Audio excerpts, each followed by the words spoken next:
Let's talk about logarithms. So logarithms are basically the opposite of an exponential. In fact, that is how they are defined. I think that everybody defines logarithms just a little bit differently. But I think the definition of what is a log is an equation. If you have log base b of x equals y, that means the exact same thing as b to the y equals x. These two things are exactly the same thing. So often people ask me, well, what is a log? And that's my answer. It's kind of confusing because most things have kind of a more direct definition than this. But a logarithm is basically just the opposite of an exponential. So let's take a look at an example here. Or actually, sorry, before we do that, let's throw in some more rules that we can use. So if I have the log base b of a times b, we can break that up through addition to be the log base b of a plus the log base b of b. And if you have the log base b of a divided by b, then they're going to be subtraction. So it's log base b of a minus log base b of b. And I actually like to think of these as just one combined rule that when you split up logs, it doesn't matter how many there are, could be 2, 3, 4, 10, 100 different things that are multiplied and divided. Anything in the numerator gets a plus sign as you break it up, and anything in the denominator, which in this case is just this b right here, gets a minus sign. So I don't really think of these as just those two limiting rules. I think of it as all one encompassing rule. But you don't have to worry about that. Whatever works easiest to you is fine. So the next rule is the log base b of x to the n is equal to n times the log base b of x. Basically, this one is the most important one. It says you can take a power and move it out front to get that. So this is why we want logs, is because we can take a power and move it out front. Now, there are other rules that you probably learned in your logarithms class, but these are the most important ones because all the rest, well, they can be derived from these. So let's take a look at an example of something we can do with a log. So if I have the log base 2 of 8 equals 3.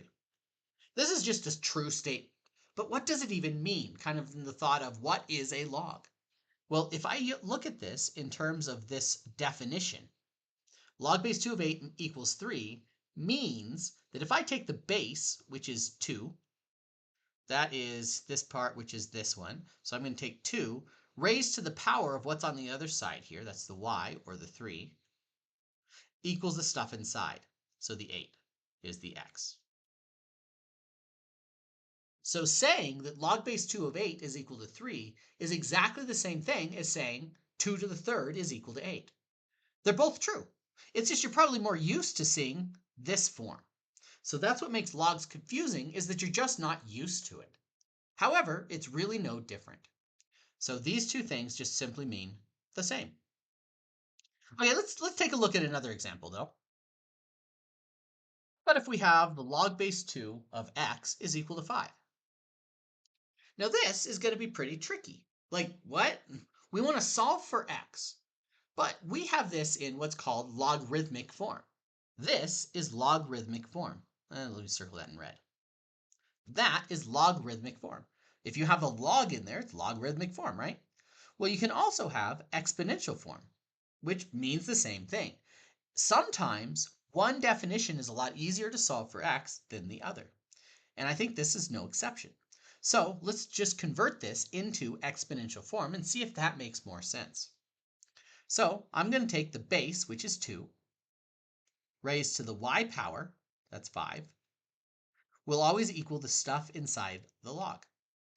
So these two statements mean exactly the same thing. But hey, we can figure out 2 to the 5th, right? That's just 32. So x is equal to 32. So the only thing we had to do here is convert it from one form to another. Anytime you have a variable inside the log, well, this is the wrong form. We really should be using exponential form. So all you have to do is just convert it. Let's take a look at another example. Let's go ahead and start this with a new example. We have the log base 3 of x is equal to 1. Now again, I need to find x, but this is in the wrong form because we have x inside the log. So I'm going to take the base to the y power is equal to the stuff inside. Well, x equals 3 to the 1, so x is equal to 3. If we can convert between forms easily, it's very easy to actually figure this out. Okay, let's take a look at another example. Here we have log base 2 of 1. It's not equal to anything, we just simply want to simplify it. So how can you figure this out? Well, how about we just set that equal to y? And if we can figure out y, then we can figure out what log base 2 of 1 is, because they're the same thing. So what I'm going to do here is convert. I know I said before that anytime you have the variable inside, that's when you want to switch to exponential. But there's exceptions to every rule. And I think you'll see why here. If I convert this, I'm going to have the base to the y power is equal to the stuff inside the log, which is 1. Now, this doesn't directly help us, but it might help us understand what does the log base 2 of 1 mean. 2 to what power is going to give you 1? Well, anything to the 0 power is 1. So it's 0. That means log base 2 of 1 is equal to 0. And in fact, there's another rule that sometimes people would give you, and it says log base b of 1 is equal to 0. I don't care what the base is, the log base b of 1 is 0. And if you want to, you can go ahead and just memorize that. However, I don't like to memorize. I'd rather just solve it. But it's up to you. You can memorize this as a formula or not. Okay, let's look at another one. Here we have the log base 2 of 2. Okay, I'm going to do basically the same thing I did before. Let's set that equal to y and say 2 to what power is equal to 2. Clearly, that's going to be 1. Right? So log base 2 of 2 is 1. And again, this is one of those rules that you might have memorized, is the log base b of b is always equal to 1. And here's your reason for it. But again, I don't necessarily say you should memorize it. I just figure it out from the original rules. But that is entirely up to you what you want to do. Okay, let's go into some other ones. Let's look at the log base 2 of x times 4. Now here, there is no x inside, and except in those rare situations, I think switching between forms is only useful if x is inside the log. So instead, we have two things multiplied together. So it seems like we should use that rule, right? So that would be we have log base 2 of 8 plus log base 2 of 4. Remember, things that are multiplied inside the log become addition outside the log. But then we have another problem. Well, we have an 8 here. So oftentimes it's a good idea to change this into an exponent inside the log. So that 8 I'm going to write as log base 2 of 2 cubed. That 2 cubed is equal to 8. Plus we have log base 2 of 2 squared. And now I can make use of the last rule here, that if I have a power, I can bring it out front. So I'm just going to take this 3 and move it out front. Same thing with this 2 and move it out front.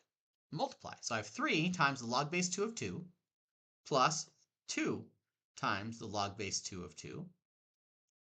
Well, remember from the last part, log base 2 of 2 is 1, so we can just ignore that. 3 plus 2 is 5. So this is equal to 5. Now, with math, there's always all sorts of ways to do it. So I'm actually going to point out another way we could have done this. Let's, instead of taking this 8 times 4 and breaking it up, how about we just say, 8 times 4 is 32. So take the log base 2 of 32. And 32 is actually 2 to the 5th. So this is log base 2 of 2 to the 5th. So now we can use that same rule and take the 5 out front and multiply by the log base 2 of 2. And hey, we still get 5.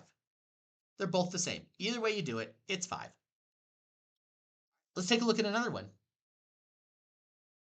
Let's say we have the log base 5 of 25x.